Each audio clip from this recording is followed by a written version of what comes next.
All right. Hey, folks. It is game design lunchtime. We are on a Tuesday, weekday. Let me check my signal to see if we are live. And then we'll continue working on the Ravnica, Theros, Strixhaven backgrounds. So we are getting close to done with them. Strixhaven backgrounds. Sounds like my volume is getting close to really good. So we'll drop that down there, get it out of the way. Looks like I might have some connectivity issues today that we'll be dealing with. So be it. I'm going to do some social media posting here real quick. And then we'll get started. So, for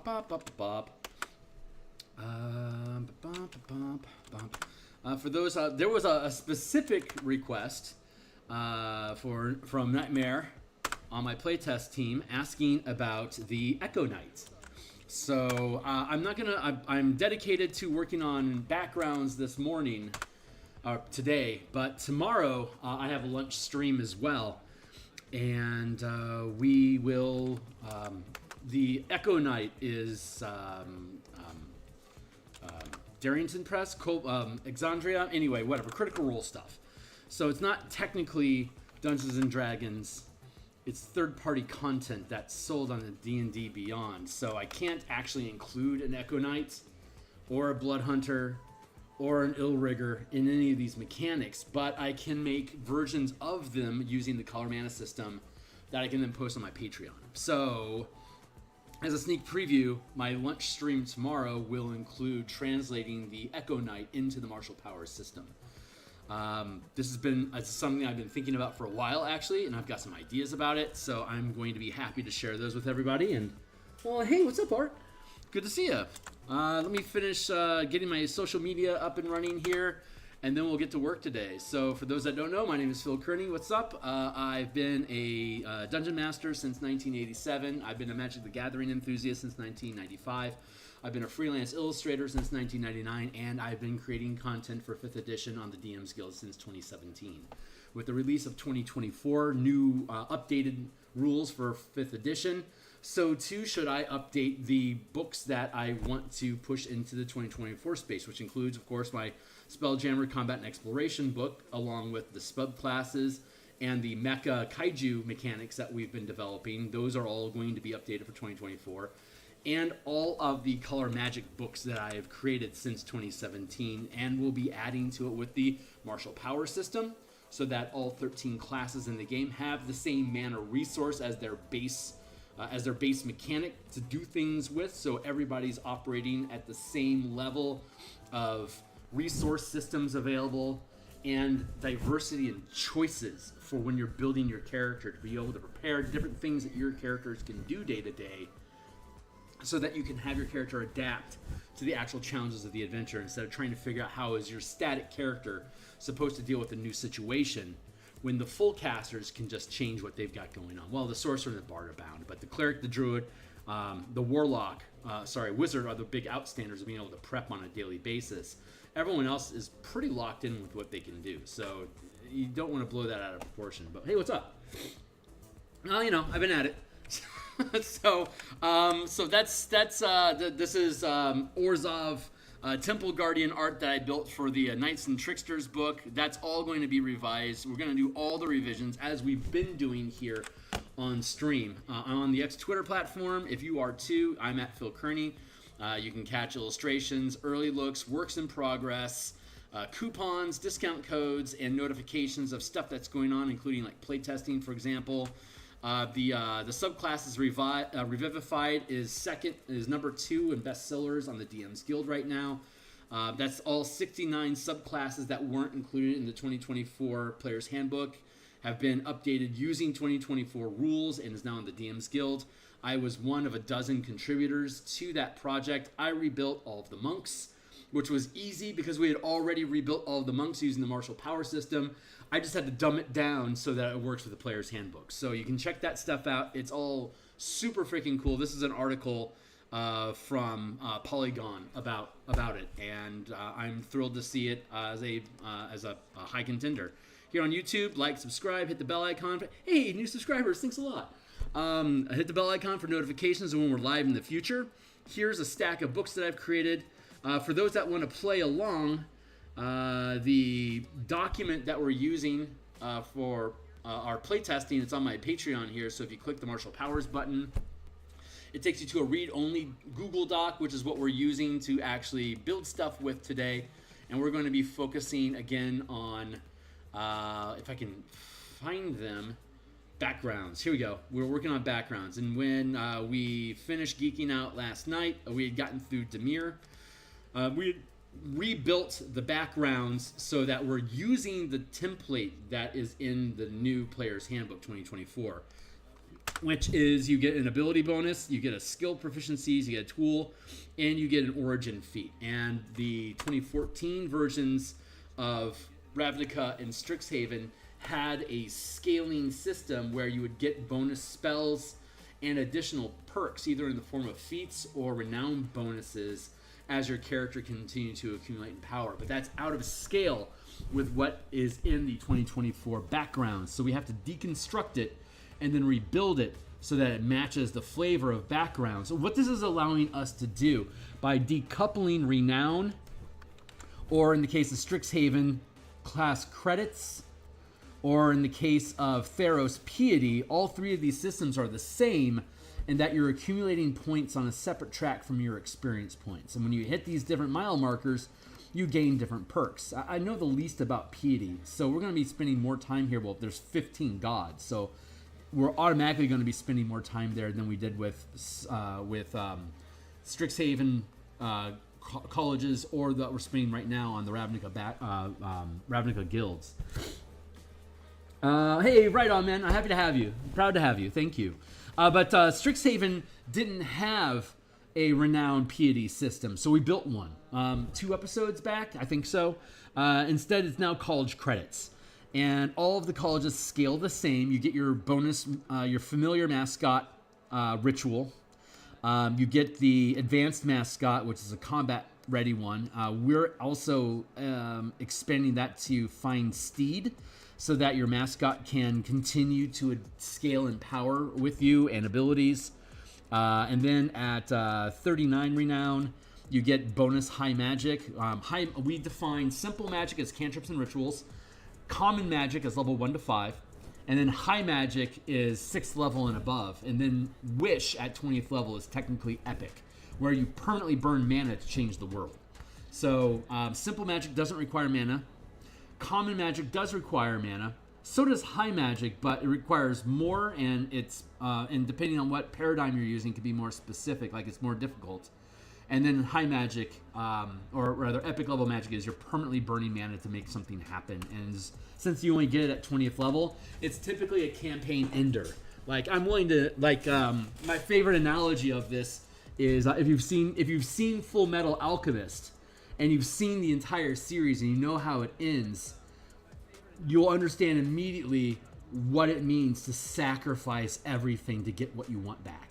So I won't spoil it. It's amazing. But if you think about it from that perspective, if I were an artificer that had 40 mana at 20th level, and I wanted something so bad that I was willing to throw everything away for it, I would sacrifice all 40 of my mana so that I wouldn't actually be able to channel mana at all anymore to be able to make this thing happen. And so that's kind of what Full Metal Alchemist is all about, finding out how to do that. And by the time Elric gets to the level that he needs, 20th, to be able to achieve the goal, he doesn't hesitate. He burns himself to the ground to achieve his dream. So, oh man, that is a kick-ass show. Heavily recommend Full Metal Alchemist. Very, very worth. And if you decide to watch the 40-some-odd episodes or whatever, it'll be very satisfying to see this. But I won't spoil it for the people out there. If you're interested, you're welcome to hit me up on Discord, and I'll walk you through the process. I can give you that narrative. But so we have college credits, and so the credit system or the renown system or the piety system, it all scales off the same. Half casting, and so 1 times 3 is 3, so 3 credits. 5 times 3, 15, 9, 13, and 17. So you've got those proficiency bonus benchmarks is where you're increasing your abilities. You're getting a bonus spell or powers, of course, of the martial powers and with the channeling power system. But basically, you can choose any first rank power or first level spell. In the case of spells, if it can be from any class list, and it becomes the colors of your any color that you want in your college. So if like we're talking Prismari, you could take a white spell and then decide that you learn it as a guild spell to be blue or red. This is how the colleges and the guilds have power, in that as you gain these ranks of renown inside your organization, you get to pull in magic from outside of your guild and bring it into the guild. You're actually helping your guild progress in its power base by like a wizard point in druid spells, or a Golgari druid bringing in wizard spells, or Selesnya focusing on fighting Steed for anybody that has 15 renown or more, so that you have super intelligent, useful ally companion mounts all the time, which is a very Selesnya sort of thing to do. Gruul would be kind of along those lines as well. So you can you basically, every benchmark that you hit, you get to basically bard for a bit, grab a spell and add it in. So this does take away a little bit from the bard, but the bard is like the ultimate expression of this, because they can just borrow from any class anytime. Once they hit level 10, they can do anything they want. These guys can only do it 5 times over the course of their career.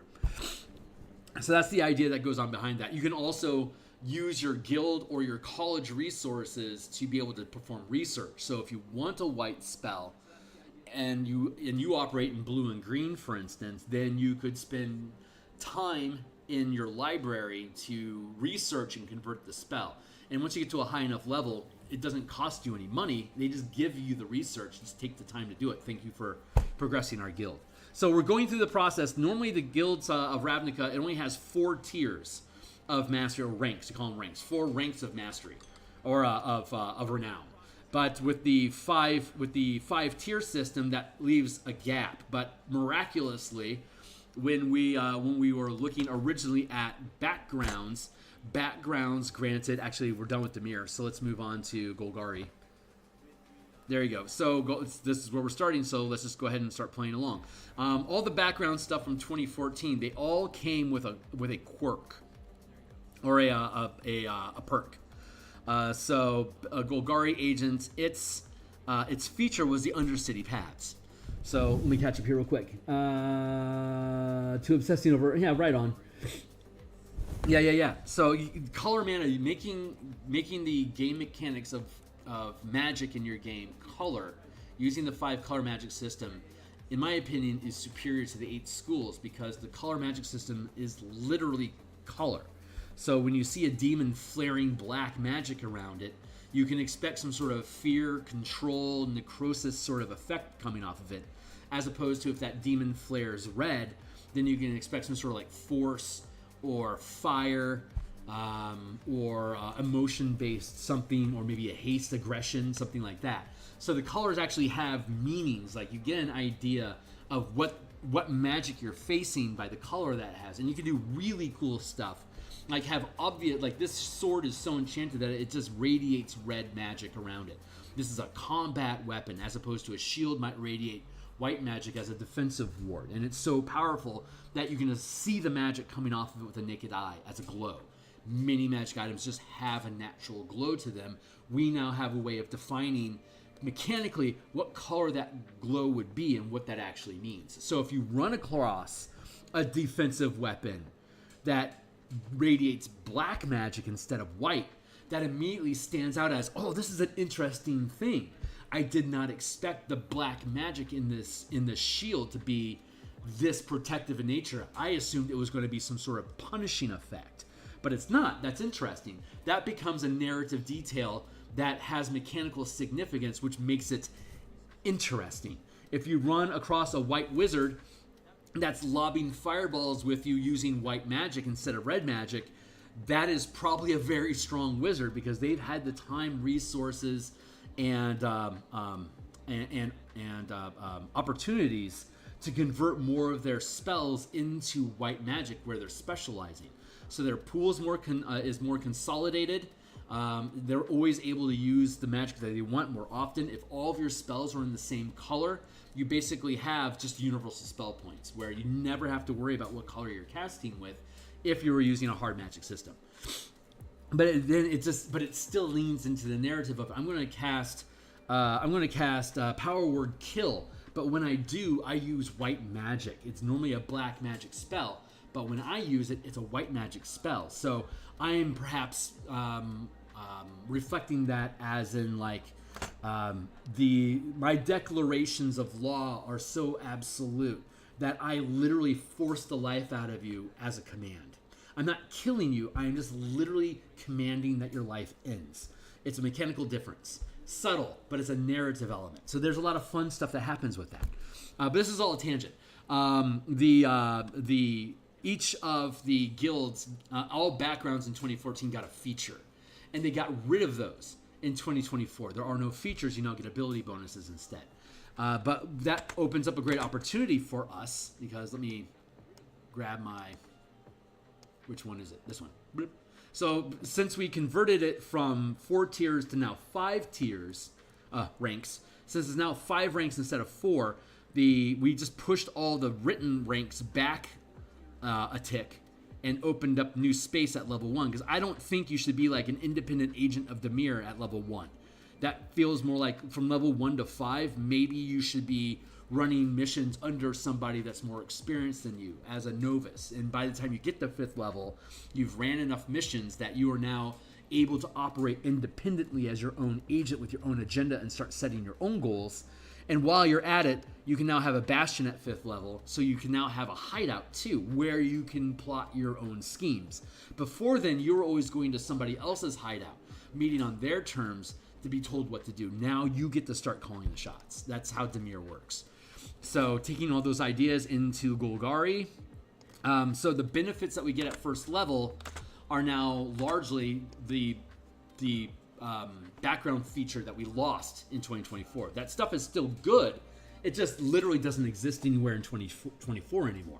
So we now get to reclaim that information and put it back into the 2024 mechanics under the Renown system. So, yeah. Yeah. Very easy to expect, and you get to play it out. There's no limit to how deep you can go with color identity into your game, whether you're actually assigning color to individual points of mana or you're just leaving it as a soft magic narrative system. In both instances, it allows you to just, as a DM, if you're ever in struggle with what's going on or like how you should describe something, just start with the colors. What colors are you seeing? That displacer beast, its blue eyes are piercing as it stares you down, and then wisps of black energy surround it as it literally changes its location in front of you. Like, because displacer beasts have that displacement feature. That's kind of like a blue-blackish sort of thing to do. It's a very Dimir activity.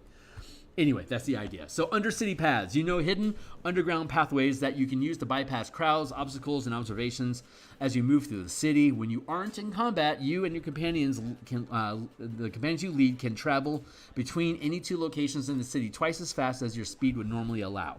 The paths of the Undercity are haunted with dangers that rarely brave the light of the surface world, so your journey isn't guaranteed to be safe. I love that. So Undercity paths. That's it's just fast movement, basically. And that means that all the renowned stuff gets shunted to 15 points. And again, we have the spells. The way that the spells work, again, if you're Golgari, take any spell from the game that you want at 1st level, and you now have access to it, and you're going to call it either black or green. In the case of Golgari, it'd probably be like, you could say it's both. But if you're using a hard magic system, choose a color, and then that's the one that you're going to go with.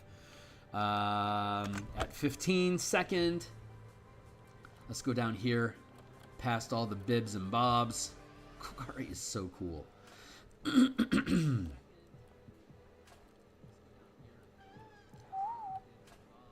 Here we go. Agent. You have distinguished yourself from the mass of your peers. See, how can you distinguish yourself from the mass of your peers at 1st level when everyone else in the guild is going to have at least 3 mana to 3 renown to become a member at all in the first place? So we bumped that back to 15. So you have distinguished yourself by the mass of your peers. Guildmaster Jared might not know your name, but he knows that a member of your group is reliable and effective, and his high counselors single you out for your specific missions. The guild provides you with supplies you need to camp to complete those missions within reason. Agent, and of course Bastion. And the bastions in this system is like in Boros, they give you a garrison. This is now your garrison to oversee. treat it well. In Azorius Senate, you get a clerk's office. Dimir, you get safe houses with Dimir. And Golgari, I don't know what Golgari gets. I guess a slum or a sludge pit. Who knows? But that's I'm going to have. Hey, right on, man. I'll be back. I'll be here probably for. I've got another hour at least, so I'll be around. Come and go as you please. I appreciate you being around. But yeah, you get so once you're established as like a made man, this is somebody that Golgari now trusts. They will allow you to basically put a property inside of their territory for you to utilize. So that's where your bastions are coming from. In that sense, I don't like the bastion system. I think it's too soft as a magic system in general. But I appreciate what it's attempting. But the only reason I'm so biased is because I like what I've already done. I've got bias. Always take that into account. And we'll be spending time talking about that probably in the next couple weeks. Monstrous favors, nice. When you reach this level of renown with the Golgari Swarm, appreciates you. Can be relied on to fulfill the guild's objectives. Thanks to your prominence, you can get away with begging a favor from the guild's most monstrous members. You can ask an Undercity Medusa, Troll, Crawl, Death Priest to help you with a task. The benefits of a Golgari Swarm. The creature is not obligated to help you, but it holds you in enough esteem to at least consider it in exchange for the promise of a favor in return. In addition, you receive a Golgari Charm. There you go. So this one is Monstrous Favors. This probably isn't going to take long to go through some of these. Okrin. Special role. Having achieved considerable renown with the guild, you can choose to become a member of the Okran. The Okran often serve as stealthy bodyguards, lurking out of sight until some danger threatens their wards. Okran can also are also sent out as assassins or burglars to further the guild's goals. Okran. Monstrous favors. Okran.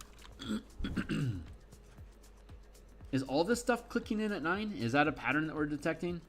Not necessarily. Yeah, not necessarily. Okay. After Monstrous Favors and Okran. Advisor. Although you aren't yet one of Drawd's personal counselors, your value to the guild is clear. The High Chancellors regularly call on you to perform tasks for the guild and to share your insights. You can be sure that anything you say to a High Chancellor will pass quickly to the ears of the Guildmaster. Boy, that's a fucking nothing burger of a feature. That's an incredible nothing burger. Like, yeah, you get like Dimir and Golgari are getting hosed over here. Like Boros at this level has like 25 guys that'll fight to the death for you. High Chancellor in a bunch of flying steeds. Like, what the fuck? High Chancellor, it is what it is. High Chancellor. So that probably means we're gonna have to end up spending time maybe on this in the future and revising it. But as it stands currently, powerful. At this point, you certainly qualify. The amorphous nature of Jura's council means that you don't need to wait for a vacancy to open up. Jura summons you to his presence. You're expected to appear and accept the new position offered to you. As a High Chancellor, you advise Gerard in his decision-making, keep him informed of happenings throughout the guild, and convey his instructions to the various parts of the guild's body. And then Matka. You are eligible to fill the role of Matka, the High Priest of the Golgari Elves. You can attain this position only if the previous Matka has died or stepped down. Becoming Matka requires you to claim the position and maintain your title against any challengers. It isn't unusual for competing claims among would-be Matkas to be resolved by combat or assassination. Your status among the Devarkin, among the Devkarin, is comparable to that of the Guildmasters. Even High Chancellors who are Devkarin attempt to balance their loyalty to Gerard with their loyalty to you. Okay. And that is Matka. Easy peasy. And then let's spin on down to here. There we go. So we're going to go to Gruul next. There's a decent possibility that we're going to just finish this up today. and then we'll be able to bounce into Theros. Gruul clans. We're talking about the Gruul clans. It's Cruel clans. Joining the Gruul clan. Suggested classes. Whatever. Feature, Robobelt Refuge. You are intimately familiar with the areas of the city that most people shun, the ruined neighborhoods where worms rampage, overgrown parks that no hand has tended in decades, and the vast sprawling Robobelts of broken terrain that civilized folks have long abandoned. Back in April, May, and June, we did a level 3 through 6 campaign, basically treating the Robobelt as a hex crawl, where we would go into ruins and mess around with stuff. It was pretty fun. It was too exploration focused, too exploration and social focused. It didn't allow us to really dive into a shitload of combat that would help us push finding problems with the mechanics that we have in the martial power system. So that's why this new playtesting that we're starting on Monday is going to be a mega dungeon using the Beckme style of experience, where killing monsters doesn't give you any XP, only extracting treasure from the dungeon does. So we can effectively go through and kill as many monsters or fight as many monsters as we want, and not worry about how quickly are we accumulating XP, because you don't get any XP from it. But we have treasure. We have scrolled away throughout the dungeon various treasure caches that when you find one, it'll give you a sack of loot that, between the starting gold that you're expected to have plus the amount of experience points you need to gain your next level, that tells us how much treasure there needs to be per character. And so as we go through the mega dungeon, you'll find caches of treasure. Some of them are guarded, some of them are in hidden rooms, some of them are trapped. So just like an old school mega dungeon, you're gonna find treasure. The dungeon itself is trying to lure you in with treasure to kill you. So your job is to not die and get the treasure out. So the monsters are in the way, the traps are in the way. There's no experience assigned to however you deal with them, though the expectations, because the playtesting, is probably going to be largely killing them or defeating them in combat one way or another. But you could defeat them in battle, spare their lives, and then they can negotiate them helping you or guiding you to a treasure cache, or I'll spare your lives, but give me your loot and show me where the next batch is at. Stuff like that. You can manipulate it that way, and that's going to be within fair grounds for the playtest. So Robobelt Refuge, that's what we get. Robobelt Refuge. And then let's spin on down. I mean, you could take these spells specifically if you wanted to, and if it's not on your list, you could then add it to your list as you go along if you think that's important.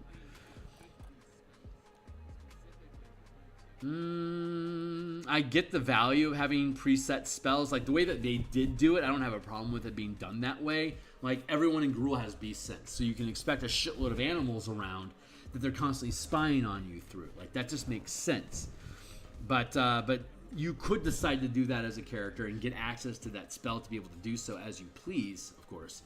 Or you could decide to go in a different direction and sculpt your character's action economy and options around something different, and then shape it and mold it to be flavored as Gruul.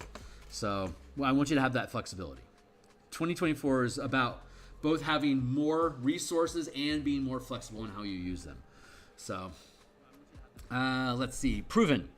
You can't be proven at first level. I mean, I guess you could, but I really feel like that feels like a 5th level thing. So 15 it is.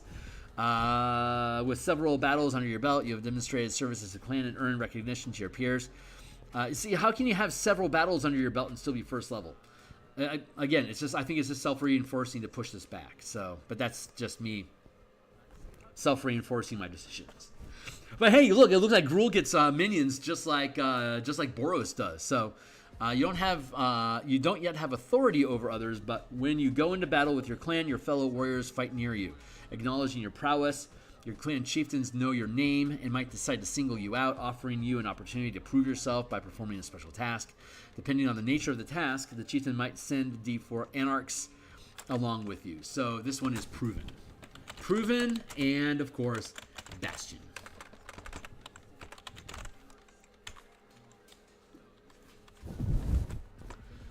Beast Friend. When you reach this level of renown, you develop a rapport with the beasts that haunt the rubble belts.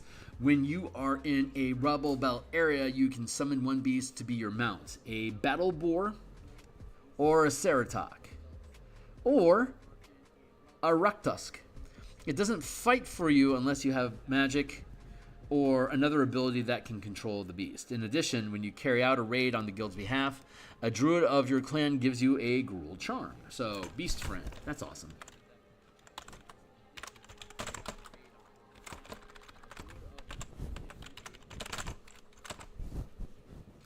And then celebrated.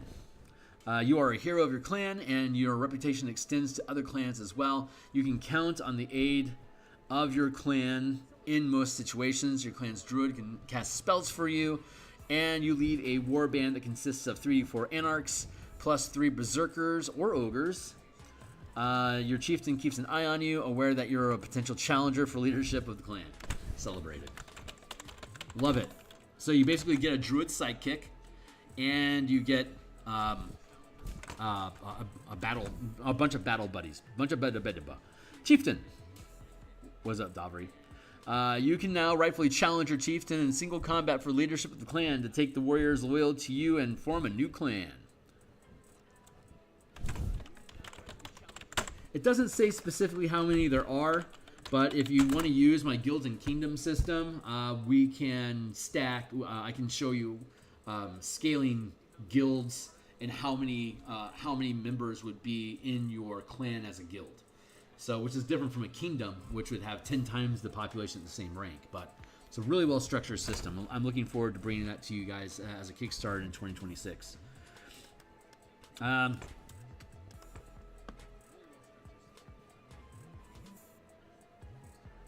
Okay, well, I mean, that was a button. Oh, yeah. Burp, burp, burp. Timer. We're about halfway done. Let's go to, is that? Oh, also worth mentioning, I did some restructuring for the Martial Powers book. And again, you get access to this book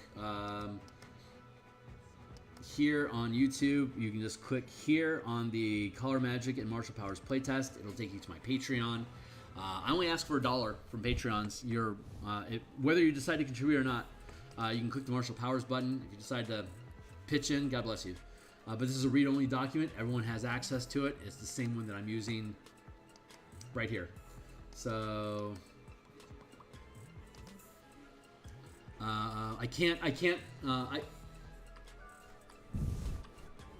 nice.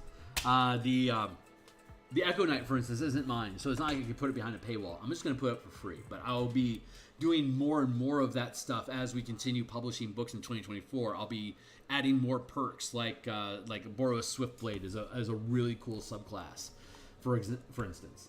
So a lot of neat stuff that we have the potential to do in the future. But here's this, and that's right. What I wanted to take a quick tangent here to walk through with people is I did a little bit of restructuring. So we have the playtest content here. We have the full power system, how martial powers work, the list of all 170 some odd powers that we're playtesting currently. Obviously, we can't playtest all of them at the same time, but we've playtested a slew of them at this point, and everything seems to be panning out rather well. But that's why we continue to test. So after the list of powers, we then have the martial subclasses. Let's go with martial power characters. So that's going to include the barbarian. Here's the full scaffold for the barbarian that's been modified using color mana. Here are the official WotC 2024 Player's Handbook subclasses. And then the fighter, same subclasses, and the monk plus subclasses, and the rogue. And then we get into the paladin and its subclasses, the ranger as well. And then we get into the warlock variant. using powers as opposed to just magic. So the Spellpoint Warlock book that we have is just for spell casting, but we're going to have it revised in here, making use of martial power as well. So one of the reasons I make all my books free to read is because a lot of times I'm stealing, like some of these books have like 10, 15 exact same pages in them explaining different mechanics that are consistent across all of them. So instead of asking you to go to another book to understand how those mechanics work, I just include them in the book.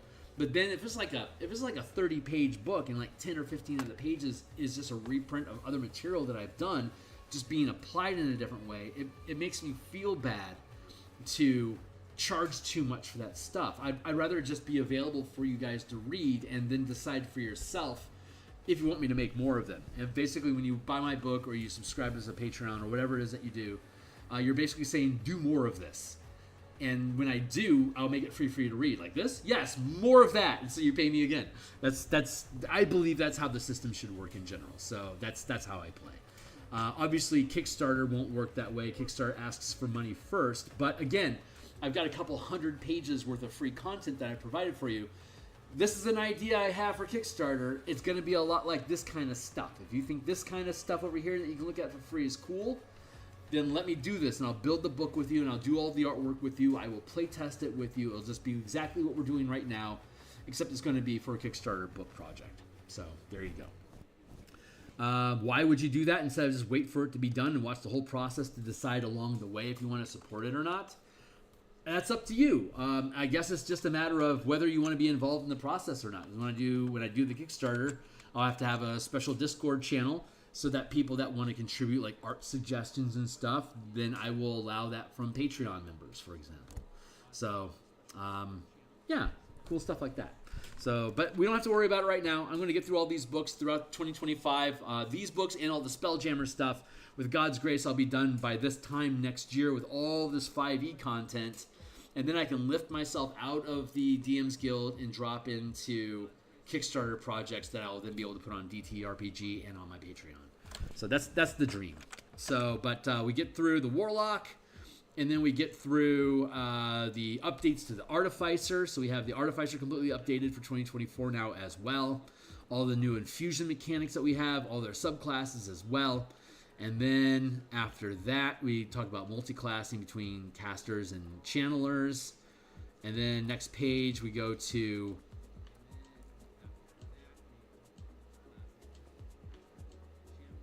and then we have power gear, which are magic items using powers instead of spells. So we have mana crystals that restore mana, power gear itself, which is items and weapons that hold different powers as well as mana to empower them, to fuel them. The random gear generator, and a couple examples of specific pieces of gear that we've created.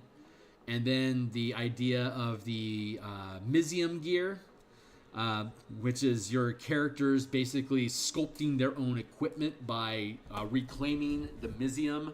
Mizium is a magical material in the Ravnica setting, and I'm defining that magic material as basically just like raw magic.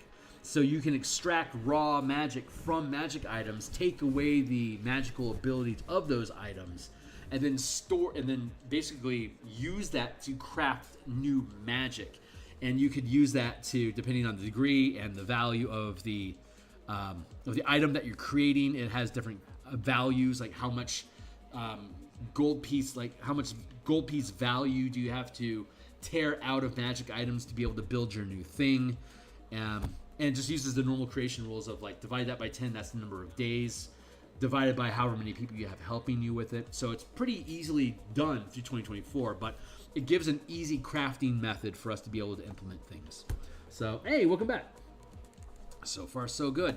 We restructured the book, so I'm just walking through what we have. So after we get through the mechanics of martial powers and the martial power classes, and then the Warlock and the Artificer, then we get into the gear.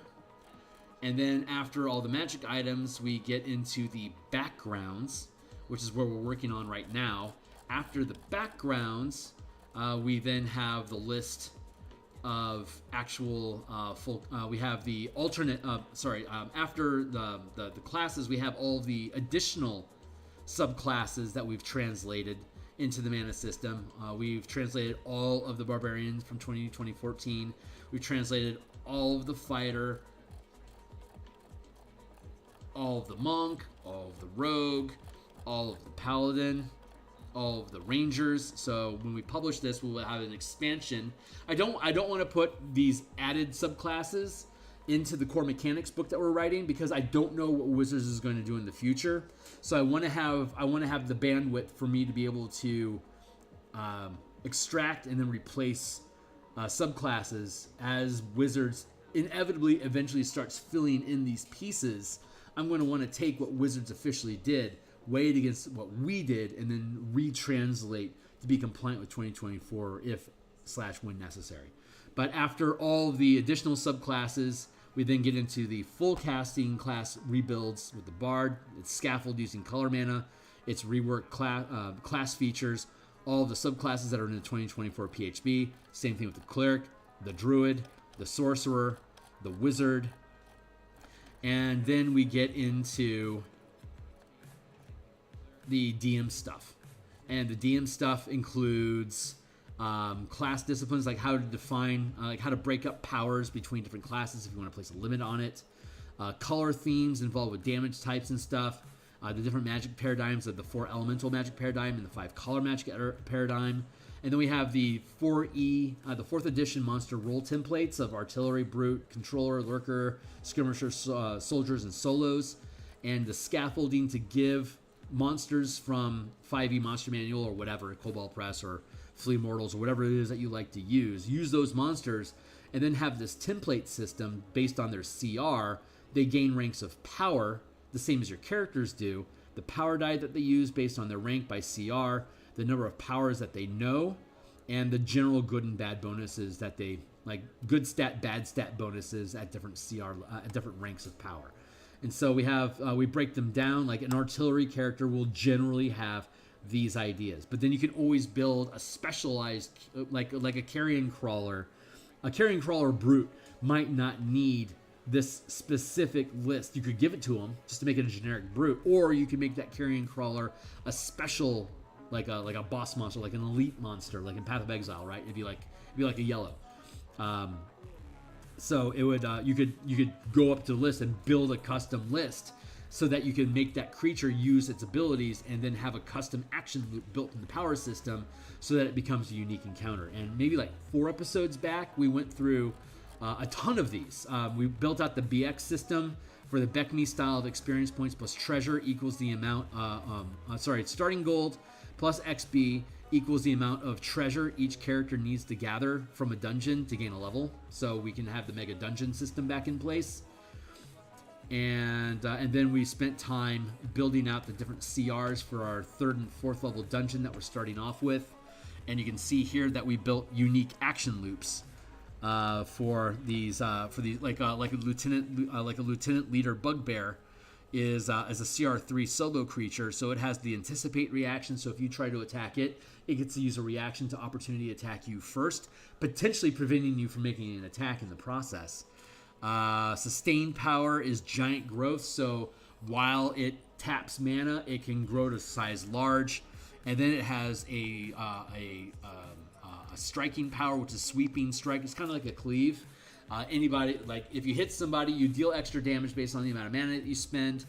A CR3 creature is rank 2, so it gets 2 extra dice, and that die is a D6. So whenever it uses the sweeping strike, whatever damage the bugbear normally does is going to deal an extra 2d6 damage, and it's a sweeping strike. So if I hit you, and then I channel the sweeping strike, I can then follow through and hit somebody that's within 5 feet of you, assuming that attack roll would hit them as well. And if it does, the 2d6 extra damage that I dealt from the sweeping strike, the secondary target takes that, which is different from the cleave weapon mastery, which is if I hit you and then the follow through will damage them, then I can deal my I think it's weapon damage without ability bonus. And then the nick property is if I miss you, I can deal ability score damage without the die roll. even if I miss. So you have like those 3 levels: Nick, Cleave, and now Sweeping Strike that we've included here. So you can see how like Nick and Cleave are like cantrip versions of the Sweeping Strike, because the Sweeping Strike scales up in damage as you put more mana into it, up to 5 at 17th level. It'd be a 17th level creature, would be a 5th rank creature, CR 14 plus. It would be cracking out 5d12 extra damage when it used Sweeping Strike, as opposed to this this 3 CR Bugbear being a 2nd rank creature. It's only 2d6. But by the time you get to 17th level and you're basically a god, I can afford to hit you with an extra 60 points of 30 to 60 damage. It's gonna, doing that together is generally going to result in, like, say, taking 60 to 90 damage as a 17th level character, which is dangerous but not lethal. You can just cast Raise Dead for 5 mana. It's super easy. They just pop back up and you're good to go. So Popcorn actually works with high level stuff. You just gotta think about it that way. So a lot of these guys have custom kits that are built out, but like you can see here, like the Green Skin Patrol, you have a veteran NPC, which is a CR3, which is using the ranged control, R control, as opposed to, do we have another example around here somewhere of looking at a type? Here we have a melee like a Lizard Folk melee lurker versus the Green Skin Veteran is a ranged control. So if we go back up to our list, we can see what that actually means. So these are just little kits that we're stapling onto things. So like if we're looking at ranged, it was melee lurker. So that Lizardman as a CR1 half only has access to 1st rank powers. So it has Rogue Stance, which means it can use a bonus action to dodge, disengage, or hide. Dash, dodge, or disengage is how that works. And then it has the Poisoner feat. So it's bite, it's attacks, it can always deal damage, and it can overcome resistance with it. So that's a decent threat for just a half CR creature. It's not bad. You have to deal with it. You can't just ignore it. But then if we're looking at like a ranged controller, which is what the Veteran is, and the Veteran is a 2nd rank, it was a CR2. So it is a ranged controller, so it has Distract, which means that I can point and click at you, and you now have disadvantage on your attacks. I point and click at you, and everyone has attack advantage on you. I can Shunt, which means anybody within 10 feet around me makes a strength saving throw or gets punted back 10 feet per point of mana expended. And at 2nd rank, it's always 2, so I can punt everybody 20 feet away from my controller. And then I have Lethargy, which is when I hit you, until you succeed a saving throw, you can only use an action, bonus action, or movement. Take your pick. So those are just some of the things that they can do. So when you run across this guy, he's immediately going to become a threat, because you don't encounter him alone. He's a controller. He has minions. So the Veteran is a CR3 controller. That's 2nd rank. And he automatically has 2 Orc soldiers with them that are using the Soldier feat, which means that when they attack, they're allowing you to use your reaction to either make an attack with them or to move into a new position. So fun stuff there. But these are all kits that we have built out. It takes a little extra work for you to know what they can do, but once you do, it allows you to add a lot of mechanical depth to combat encounters. They become more fun because you're moving, like that Shunt ability, you're always punting characters around the board. You can do that once per round. So you can constantly keep the characters off balance and on their toes, getting knocked prone, having to spend action economy to get back up again, having to worry about whether the monster they're facing is going to be able to like get opportunity attacks because they got knocked prone, or if they're going to have some sort of shutdown, like a sentinel ability that's going to prevent them from closing distance. So you don't just walk up and stand toe to toe with your enemy until one of you drops. There's so many things in here that make you move and damage you while you do it, that mobility is a legit thing. There's things like you can create temporary blockades. So like you can move yourself into a hallway that's 5 feet wide and throw open a blockade, and suddenly your team is locked in that room. What if I were to throw a stinking cloud in there to take away your action economy and then seal you in with a temporary wall? These are different things that your characters can do. So a lot of fun. But so for anyone that's been tagging along with the book, I just wanted to point out that we restructured it so it's a little more easy to digest. We'll probably ultimately move the spellcasting based classes up into the general menu of the martial characters, but for now I'm keeping them divided. Martial power mechanics, martial power characters, general spellcasters, full casters after that, gear, and then DM section. So, but when we actually build out the books, the Color Mana core books will have the spellcasters move there. The martial power system will focus on the half and martial characters specifically using the power system. And then we have the spell point warlocks, spell point sorcerer, spell point artificer, knights and tricksters.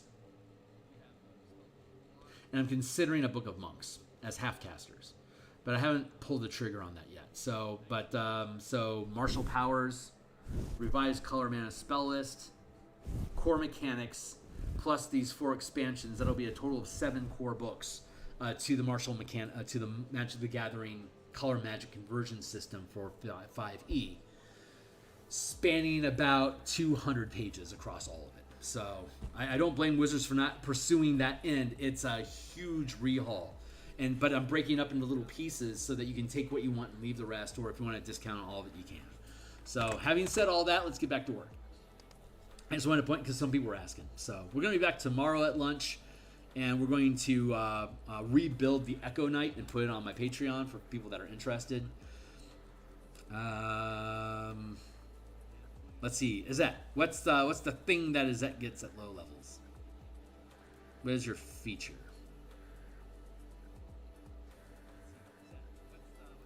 Izzet Engineer.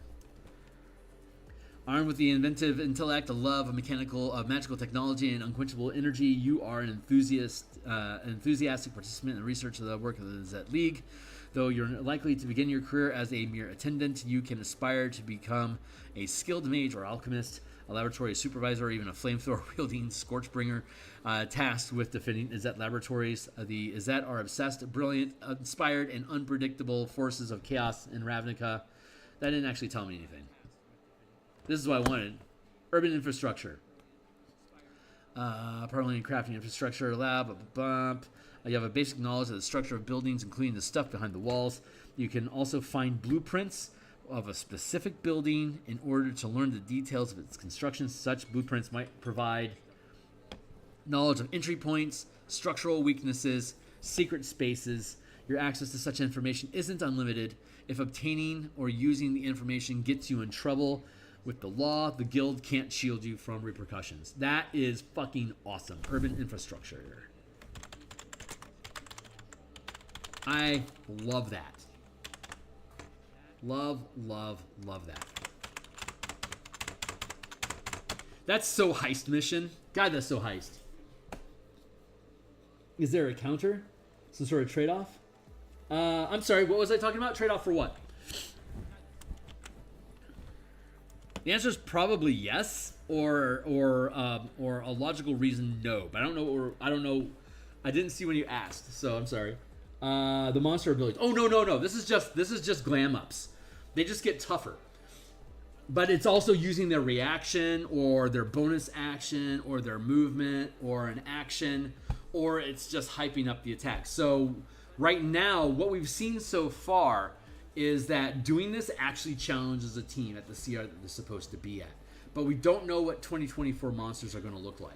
So we're going to continue at the cadence that we're at with the 2014 monsters, where the power system actually makes challenges a challenge at the CR that they're presented at. It's actually great for that.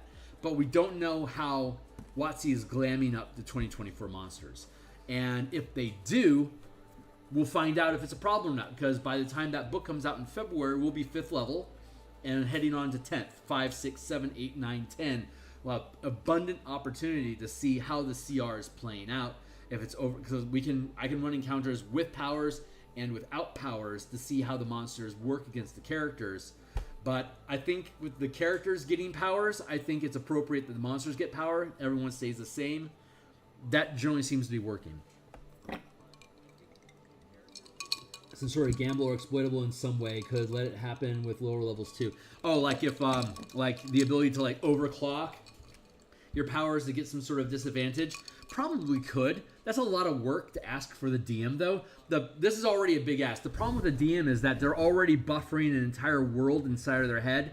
Next sequence of events and emotional plot points, if you're into that sort of stuff. Emotional plot points that you want to hit the characters with. You've got a shitload of stuff that you're already buffering. Adding a lot of risk-reward mechanics into a monster makes it difficult to parse all that data consistently and not drop things in the process.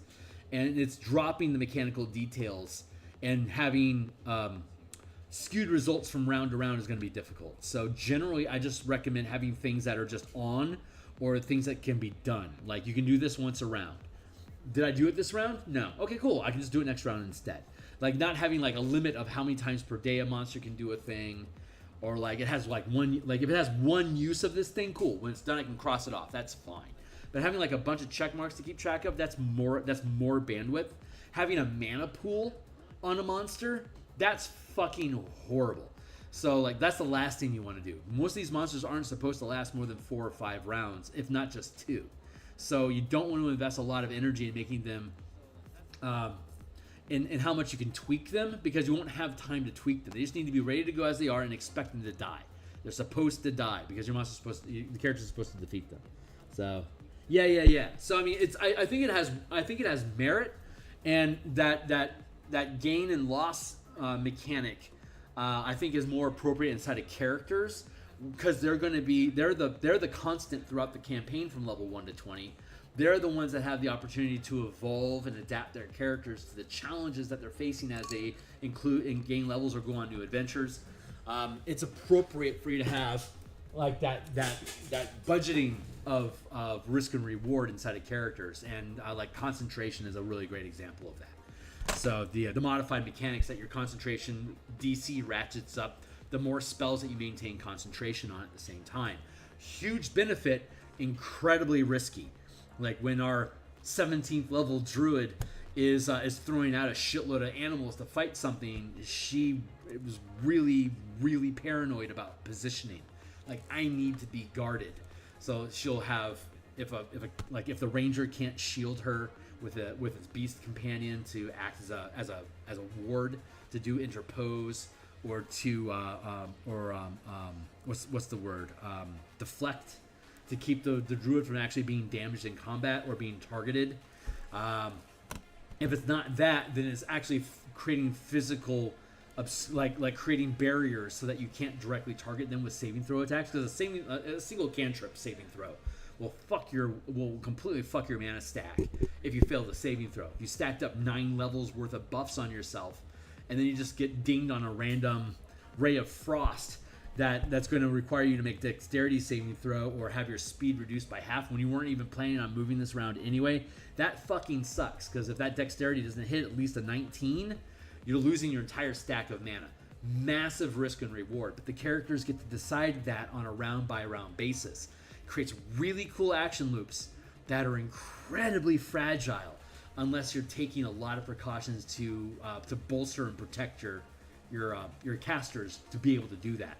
Which is what's really fun about the martial power system. There's so many reactions and maneuvers that allow you to protect allies and prevent them from being targeted or from taking any kind of damage, that you can create that security. Your team can work together to create that security. It used to be a joke that the fighter was just there to be a meat shield so that the spellcaster can do what they need. But there's never really been any mechanics in the game until very recently that actually prevent the caster from being attacked, even though there's a fighter right next to them.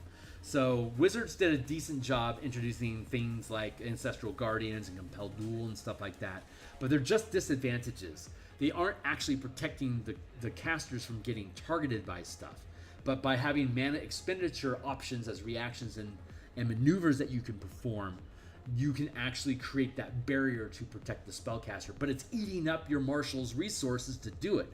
So you're buying your spellcaster bandwidth to do what they need to do by chewing up the action economy of your front line, whether it's a martial character or like a tanky cleric or summoned allies. So really fun action economy mixing in there. So anyway, I'm geeking out, so don't mind me.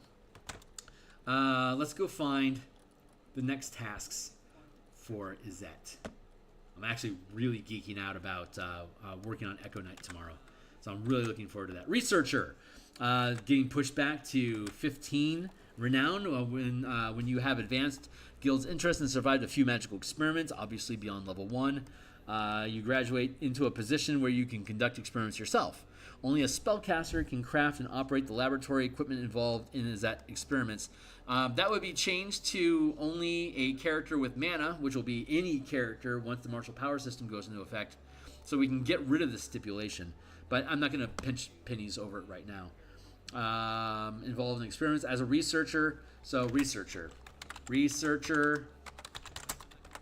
bastion. And of course your bastion is your research lab. Whether it's part of a larger structure or a standalone complex someplace, you get a space that is yours.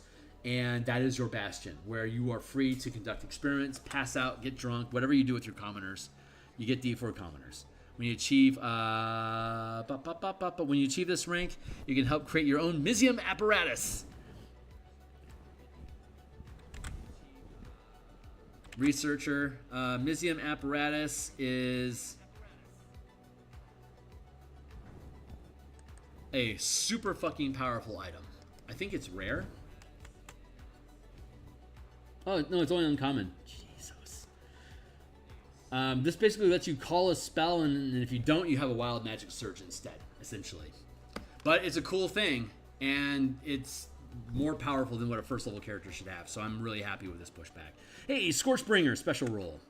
Researcher, Bastion, Scorchbringer.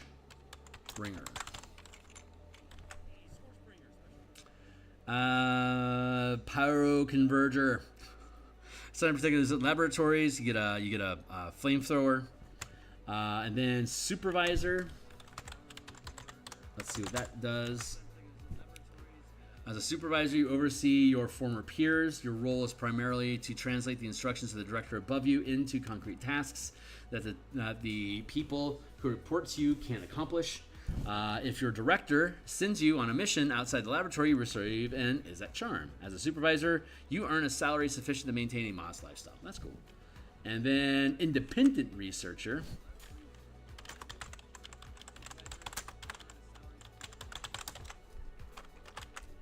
And this would be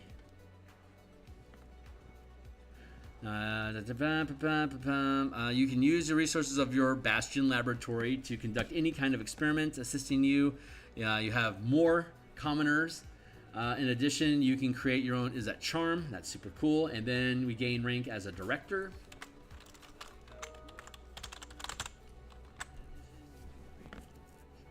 As a representative of your laboratory, you must have the approval of DMsGuild, and a position on the board usually becomes available only if a vacancy opens up. If you assemble your own laboratory, Bastion, you can be added to the board as an additional member. It's up to the Ismundi to assemble the correct team to carry out the Guildmaster's directives. The Ismundi decide which laboratory should have primary responsibility for a given project. Bastion stuff, minion stuff, guild stuff. And then between adventures, you can maintain yourself at a comfortable lifestyle as a member of the Ismundi. And then advisor.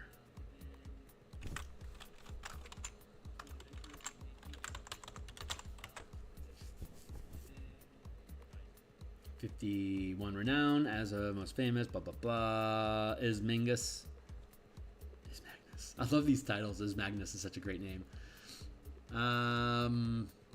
More of a political title than any actual. Oh, you get the wealthy lifestyle. That's cool. Azorius gets that at that point as well. So that's all we need for Izzet there. Let's drop down to Orzhov. Cool, I'm current. How are we doing on time? We're 1 hour in.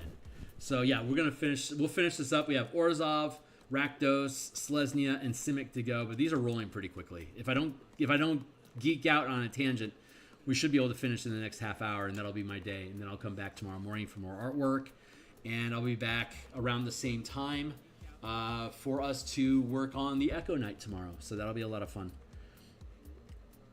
Let's get feature. Leverage. You can exert leverage over one or more individuals below you in the guild's hierarchy and demand their help as needs warrant. For example, you can have a message carried across the neighborhood, procure a short carriage, blah, blah, blah.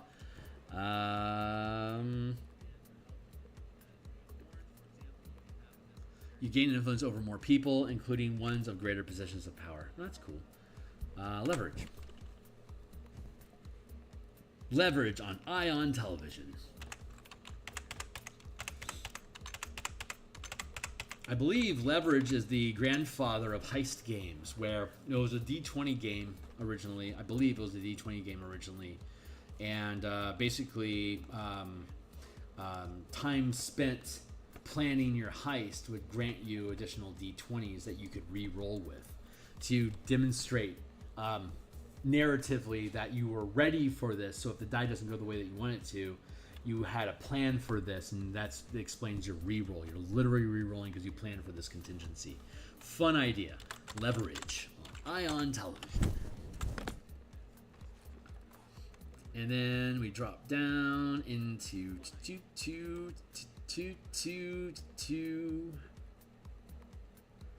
Resolve parties. Rank and renown. Syndic.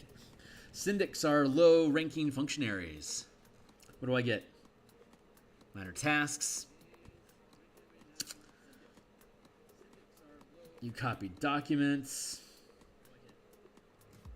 Research legal precedents. Oppose witnesses. Assist senior members as an enforcer. You flex your muscle. So this is kind of a nothing burger. Fine. Syndic. But you do get your bastion.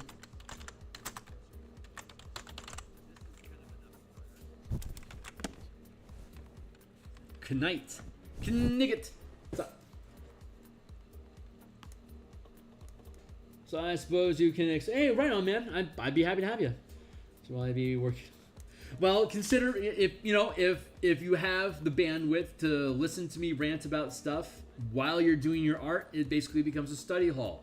So absolutely use that as an opportunity.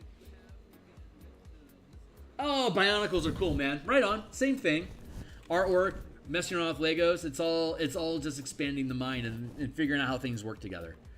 So, however you please, my man, I am happy to have you. Anyone, blah, blah, blah. As a priest of this rank, you hear confessions. As an advocate, you represent clients in court. As an enforcer, you can entrusted. When you're sent on a mission, you possess a potential threat. You get an Orzhov charm. In addition, demand services borrowers from an indentured spirit, so you get undead allies. That's cool. Authority must use sparingly. Knigget. And then 10, 3, 10, and is the ministrant. Servitile. You get a servitor thrall. Syndics. Some Kniggets. Priests, nobles, holy shit, wow. Okay, you really get decked out once you hit Mistrant. Nice. About time. Pontiff. I might decide to buff these things out and expand on it like Book of Ravnica or whatever. Pontiff. What do you get? Servant thralls, wing thralls, mages and priests. Cool. Okay. And what's it called? Pontiff. Of course it is. There's not a lot going on there, so I don't feel like I need to spend a lot of time on it. Rakdos excites me. Rakdos excites everyone. Rakdos is just exciting. It's this a whole deal. Hell yeah!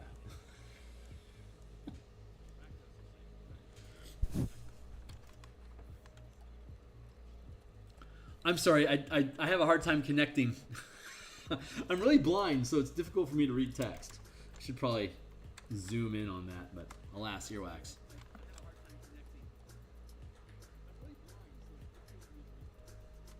Rakdos Cultist. Fair for Dramatics. Feature. Oh yeah, Fearsome Reputation. Right. No petty crime for you. Reputation, fearsome. Petty, you can ignore being prosecuted for petty crime. They'll burn down your prison if you try. Do what you do. I appreciate the peanut gallery though. I really do. It's the be welcome to engage. I will try to remember what the fuck it is that we're talking about when you respond to it. The time delay kills me. Even though it's only like a 6-second time delay, I've already moved on. You know. Rakdos Party. Oh, I missed. Oh yeah, we got that already. Rank and renown. Extra. You are an extra. Huh. You've proven yourself. Yeah, it is.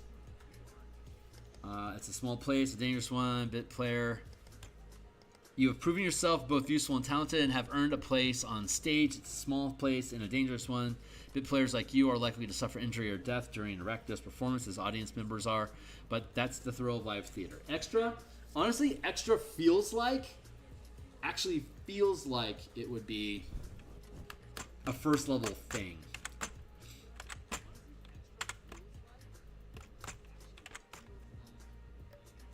Was useful and talented. Earned your place on stage. I'm gonna leave it as is. You get the Bastion, of course, but the extra doesn't line up with the Bastion. That's the thing that I don't like. Sideshow act. Gain reputation both with the Cult of Rakdos and to some extent outside of it. When you go on an adventure, you can call in helpers, thugs, cacklers, cultists. That's not bad. Sidekick shit. So Sideshow Act, I'm good with that. Sideshow Act. Extra doesn't seem like... Yeah. And I almost think I almost feel like I should swap Fearsome Reputation with extra. Like with 3 Renown, you barely click on the radar as a problem. I'm sorely tempted to switch those.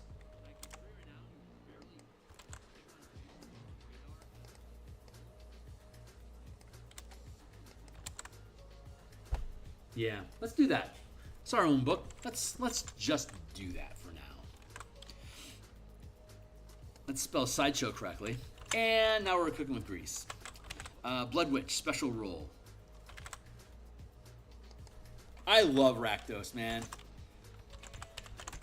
Blood Witch, is that what it's called? Yeah. I like the way I like to frame it, like as a good character. Rakdos is a murder cult, right? But the good side of it is very Robin Hood, where they chase after corruption. They want to track down and literally torture in public hypocrites in power. Corrupt Orzhov priests, Azorius senates on the take, corrupted Boros officers. These are all is that engineers that are causing deaths of people. Rakdos doesn't care if people die or not. But if they're trying to claim some sort of fame out of this or trying to climb the ladder on the backs of dead people, that's something that Rakdos would just call out just to put them in their place. So you track them down, kidnap them, take them to the circus, and torture them to death for crimes against humanity. Good times. Like that's a good base campaign that I would be happy to play in or even run as a Rakdos clan activity. Just running around butchering people for the fun of it, Massacre Girl style. I'm not really excited in that as a player, but having that Dark Knight sort of mentality of ending corruption permanently, I like that a lot. Star Performer. What do you get? Performers, Lampooners. Cool. Star Performer. And then Ringmaster. You get Blood Witches, Performers. Right. It just gets crazy. There's a lot of minion support in this game. And 2024 has done everything they can to get rid of ads, like add-ons. Like the Conjure Animals no longer creates a swarm of wolves. It's now just a cloud of AoE damage that you deal. So like they've done all they can to decouple the massive amount of action economy that screws up the play for a lot of people. I like the squad system that we built for Spelljammer. We have that for minions as well. That'll be in the Guilds and Kingdoms book that we publish outside of DMsGuild. But it basically converts groups of people into mounts, like larger size mounts that your character occupies space with to command them. And it's the same action economy that your character uses, except that it's being amplified through a squad of people that you're attached to.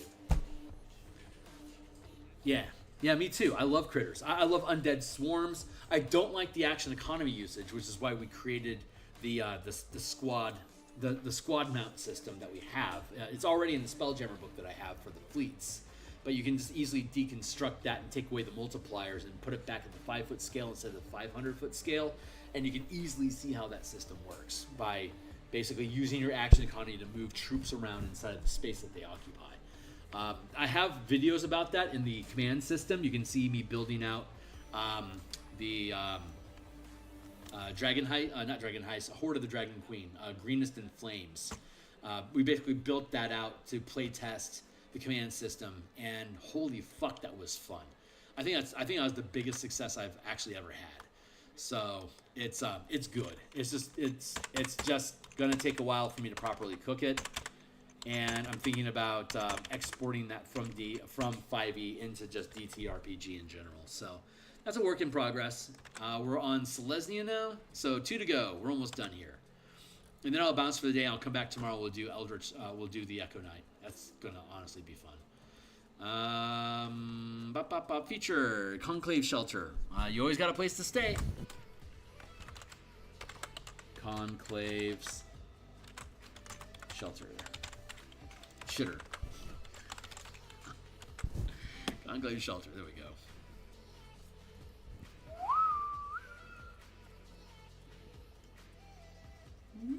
I love that art. MTG art inspired me for... That's what got me into painting. MTG art got me into painting. That and the Red Box set and Dragonlance. God damn. So much good art in the 90s, 80s, and 90s for DD, for Dungeons and Dragons and just in general. Anyway, love it. Evingal. Extends our hand, potentially convert, welcome others. You come in Evingal, additional cult, being Vernaldi. Evingal, Bastion, special role, Votari. What's up?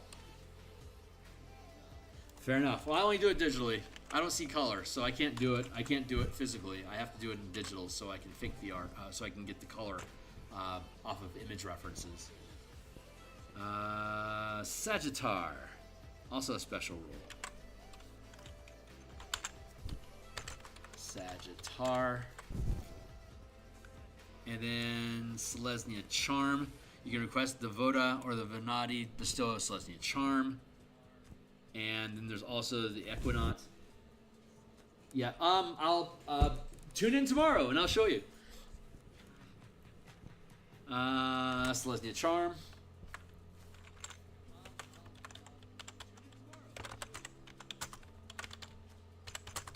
And Equinaut. Knights who ride Pegasi, that's super fucking cool. You get a Pegasus. That feels like a 9th level thing to get access to. Show me your Pegasus. CR2. It's not that tough. Yeah, that works. Hierarchs.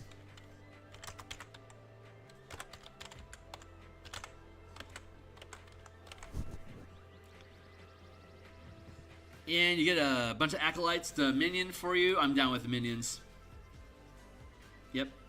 And then we have Ledev Guardian.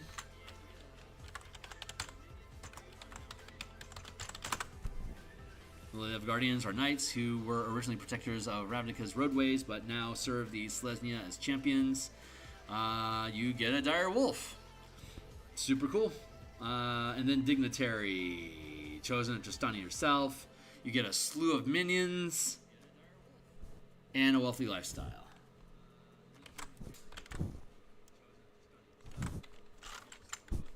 Dignitary. I love these titles. They're so fucking cool. And then finally, Simic. Let's kick into there and wrap up today. We're at 119. We're at 1 hour 19 minutes. We're right on time.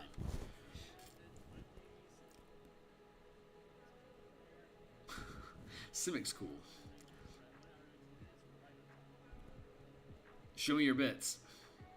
Bop, bop, bop. Simic Scientists. Perk. Demila perk. Feature is the right word.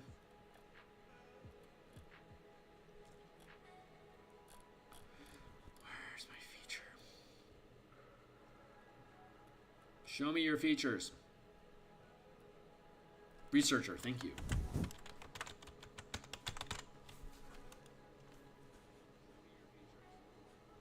I've got really good eyesight. I'm like, yeah, I'm legally blind. I've got chromatomism. There's a link to it in the description down below. I don't have any cones in my eye. Cones control both color as well as resolution. So I have uncorrectable 2200 vision. So I have roughly 1/10 the range that most people do, but my eyes are round. It's because the cone, without cones, I operate at a lower level of resolution than everyone else. So if I want to read a street sign, I don't just look at it and it snaps into focus for me. I have to physically walk up to it until it comes into focus, because I don't have any telescoping ability with my lenses. They're stuck at the resolution that they're at with the focal point that they have. So yeah, kind of a pain in the ass. So I'm very proud of figuring out how to paint in color, to the point where people pay me for it. Like I'm a good enough color artist that I can get paid for book covers. So I'm pretty happy about that. Very, very big feather in my cap. And I like the DMsGuild. DMsGuild encourages and kind of relies on color. Outside of the DMsGuild, if I were to print third-party stuff, black and white's kind of the expectations. So I can just do a shitload of sketch art, which I'm really fucking fast at. But I'm really struggling with the idea of not having color art in my PDFs. So that's another hurdle, another emotional hurdle I'm going to have to get over. So you can bring performing experiments, blah blah blah, adaptations. If you have a kind of pet, familiar, mount, or animal companion, you can add one random adaptation from the minor adaptations table. And the work must be done in a simic facility. So that's called what? Researcher? No, technician. And coincidentally, you get a bastion at this level, which would be your research facility. Whether it's a standalone complex or part of a larger simic structure, this space becomes yours. I love the Dimir idea of a safe house, because you have like X amount of rooms, and then as you continue to increase your bastion, you can add additional rooms. But with the idea of a Dimir, they don't all have to be at the same location. You could have a crash house here. You could have a brewery on the other side of town. There could be a teleportation circle that you know about that you've got up and running again on your own in the Undercity. There's a stable that you've gotten into and have access to for mounts and stuff. So there you don't have to have all your locations in the same structure. You can spread it out to different locations in an urban environment. It's kind of a fun idea. So I love that about the Dimir, but they're the only ones that really lean into that. I can see Gruul leaning into that as well. Luminary.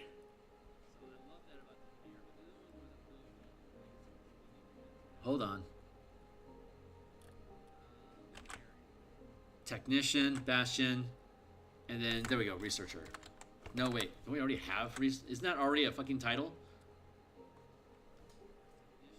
Something has gone wrong. It must be titled differently up here. It must be titled, I must have misread. The features Researcher, and yet rank 2 is also fucking Researcher. Let's be less lazy, can't we? How can I...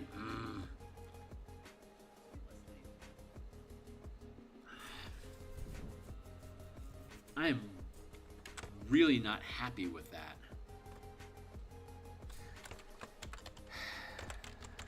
Researcher 2. That's obnoxious.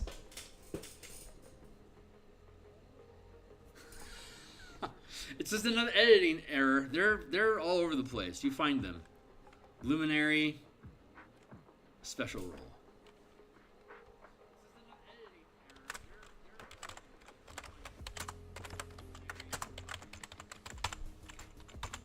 Well, technically it's not supported anymore.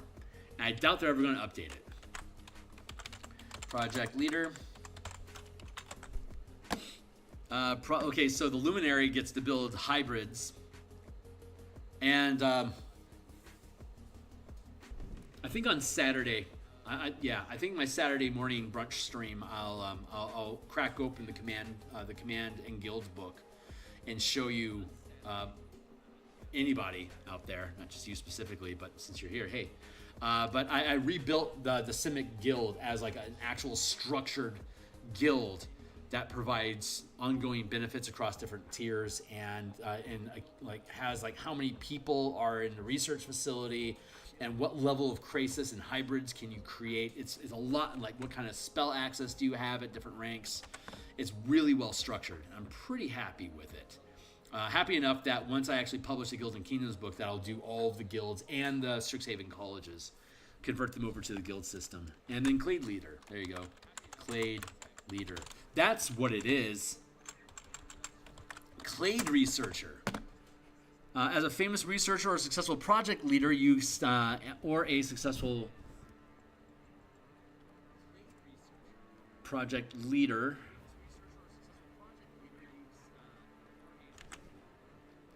Yeah, Clade Leader. There you go. Clade Researcher makes sense. Finally, snaps into place. Shitloads of minions.